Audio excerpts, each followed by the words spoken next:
We recently bought Ring cameras for the house because that's apparently what you do when you buy a house. Cool, normal, right? Well, it would be normal if I wasn't married to a Scorpio who is obsessed with checking the Ring cameras. It brings that man so much joy to have a level of nosiness that he previously did not have access to, which got me thinking about the dude who invented the Ring camera. And I was like, this guy has to have some kind of heavy, intense Scorpio up in that chart. So I looked him up.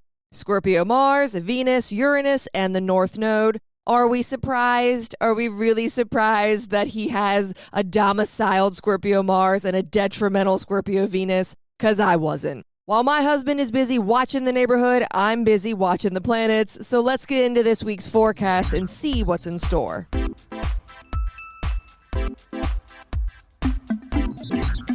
Happy full moon! The Sagittarius full moon is happening today, Sunday, May 31st. I went over this in my lunar horoscopes, but I feel it needs to be said here as well.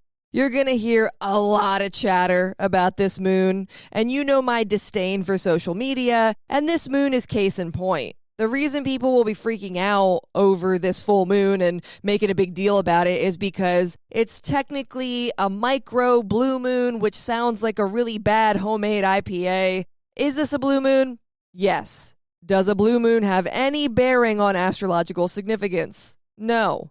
Blue moons simply mean that a full or new moon are happening more than once in the same calendar month. Keyword being calendar. The event is totally based on an artifact from the Gregorian calendar and has no astrological bearing, meaning, or significance. It's literally just that we had a full moon on May 1st, and now we have one on May 31st. That's it. That's a blue moon. The micro portion of this moon does have more astrological meaning, more astrological significance. The reason it's being called a micro moon is because it's happening at the lunar apogee, which that should sound familiar if you've listened to my episode on Lilith on Moon Matters. Lilith is the lunar apogee, and it's the point at which the moon is the furthest from the Earth on the ecliptic, making it look teeny tiny. The moon will be approaching Lilith as the full moon starts to wane, but it won't be within range at the time of the actual event, so I've left it out of my horoscopes and I won't be touching on it much here either. Just know that as the moon starts to wane after the full moon ends, we might feel a little rowdy, disruptive, irresponsible, and all around wild. That Sagittarius energy is really going to get the best of us at some point, if it hasn't already, during this lunar event. So hold on tight and don't burn anything to the ground that you know you're going to need later or that you know you're going to miss. Be smart. This is our last Jupiter-ruled lunar event while Jupiter is in its place of exaltation. So while I want us to be smart and not dig into our Lilith desires, I also think we need to expand and explore as much as possible during this time.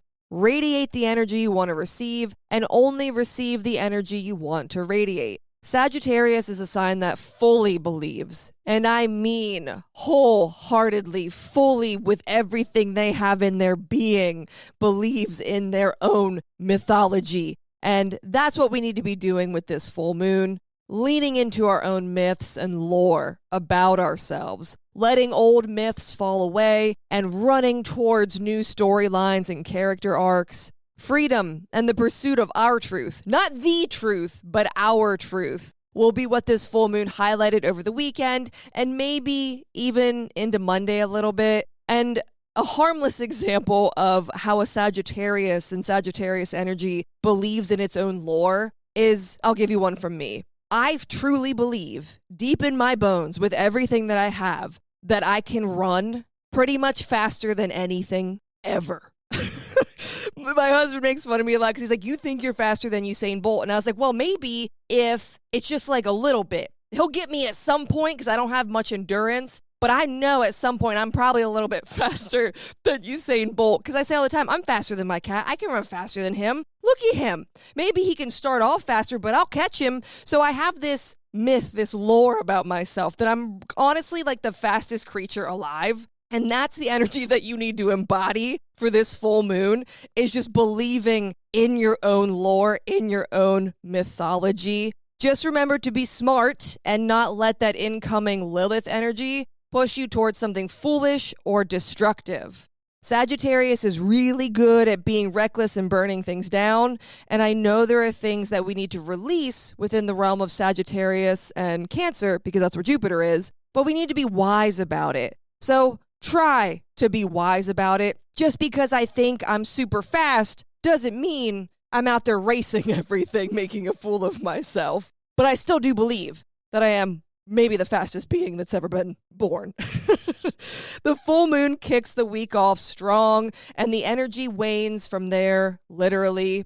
Most of the aspects we're working with are all piling on at the beginning of the week. There's an ingression that happens on Monday, June 1st, and that's Mercury ingressing into Cancer.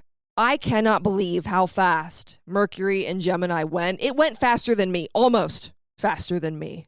It makes sense that it goes so fast because it's Mercury and its domicile, but damn if that just didn't fly on by. Even though Mercury is leaving Gemini, it is still Gemini season, which means that area of life will still have our conscious awareness, but our mental focus is shifting to a more watery, intuitive place. The ingression from Gemini to Cancer can feel really abrupt or harsh, especially for Mercury, due to the difference in how they operate and the fact that Mercury loses dignity.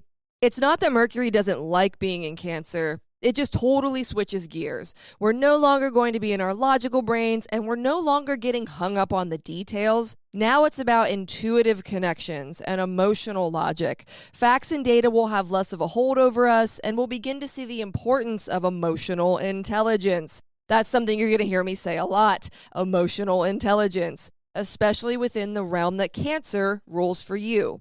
I make it a point to talk about this in my weekly horoscopes, so if you read those, then you'll know exactly where Mercury is highlighting emotional intelligence for you and what that's going to mean over the next couple of weeks. I know June has just barely started, but this ingression with Mercury is important because at the end of the month, we're going to have a Mercury retrograde period, and it will be in Cancer, which is why I'm highlighting that this transit is really important to know and tune into, because we're going to be reworking the realm of Cancer and reworking our emotional intelligence and connection to that area of life in a few weeks. But for now, just enjoy the shift from hard logic and mental organization to more intuitive thought and emotional intelligence. I, for one, am ready for some of the Gemini energy to chill a little bit. I loved it, trust me. But I did redo my Google Calendar like 4 times. I was switching colors, adding new elements, and then taking them away, and then color coding so it matched the color coding I used for my actual physical planner. I was in the thick of it with getting hung up on details and needing to be on top of everything. It was really nice to get a lot of stuff done for the house in a small period of time, but I'm ready for a little flow now. So Mercury in Cancer will be good for that. Shortly after Mercury ingresses into Cancer, it hits a square with Neptune. This can make the ingression from logical to emotional feel even more jarring. We might have some heavy brain fog midweek that makes us feel frustrated or like we don't know what we're doing. Try to keep flowing. Cancer is cardinal water. It wants to move. It needs to move. Even if you're feeling sluggish midweek, keep getting things done and push through. I promise you that crappy, half-assed progress is going to feel better than complacency or no progress. Don't let Neptune trick you into thinking that this is an all-or-nothing situation with your work or your to-do list. Even if it feels rough, push ahead, get shit done, and you'll be glad you did come the weekend. Remember, it won't feel good in the moment, but it will feel good when you get there. Another aspect that we're working with early on in the week is Sun sextile Saturn. So while Mercury has begun feuding with Aries, the Sun in Gemini is still very much vibing with Aries. The Sun is still remaining curious, and Saturn is still remaining steadfast and serious about that goal that we set all the way back in Aries season. This sextile is a nice little boost to both the goal and our ego. We're seeing that our curiosity is paying off and that what we've learned or what we're trying to learn is really helpful in making steady progress towards that work that we need to put in within the realm of Aries. Small incremental process or little wins, little successes may come up this week, but it's important to celebrate those wins and to note that progress. Saturn in Aries has only just begun, and we need to take every bit of success, progress, and kudos that comes our way.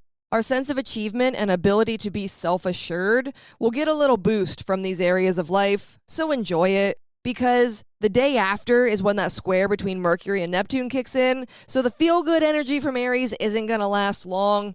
Take it while you can get it, and allow yourself to feel like you're making progress, no matter how small. The only other aspects this week are ones that will be in play all week long, and that's a sextile between Pluto and Neptune, as well as a sextile between Uranus and Neptune.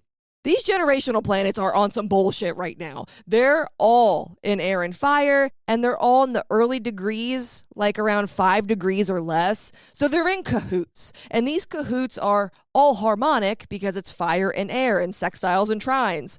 What this means is that there's a larger story unfolding within these houses, but one that's not super personal or that we feel on a day-to-day level.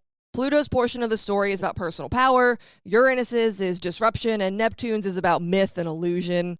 If you have important placements near any of these guys right now, then I would take a deeper look. But if not, just know that there's energy shifting within these areas of life. It's like the stage itself is changing. The actors and the plot are all the same, but the stage or the location that the play is happening under is just under construction, or it's changing a little bit. I hope that analogy makes sense, because it's all I got for you. I don't do generational planets much, but I've been including them lately because I can tell they're up to something. They're, like I said, they're in cahoots, they're looking shady, so I got my eye on them. Something is up with them. And I've said this before with Neptune in Aries. This was wild. I read this the other day. Apparently there's a protein shortage because protein is in everything now. I've said this to some of my clients and some of my students. Just wait. This Neptune and Aries thing is going to be all about muscles and protein and testosterone, and everybody's got to get big and everybody's got to get muscle. So just wait, that's coming. So the protein shortage is already happening apparently, and for a gym rat like me, it does strike fear in my heart.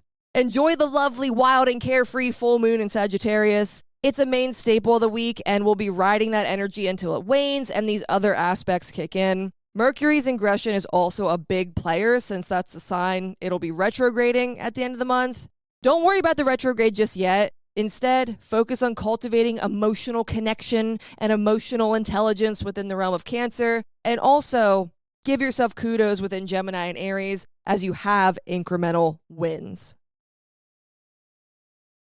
Thank you for tuning into this week's forecast. If you want a more detailed look at what this week's astro weather holds for you personally, go to my website, moonmattersastrology.com, and sign up to receive my zine. You can also find me on Patreon by searching for Moon Matters. The best way to keep up to date with my work or to book a reading with me is to sign up for my mailing list on my website. I'll meet you back here next week, but until next time, later days.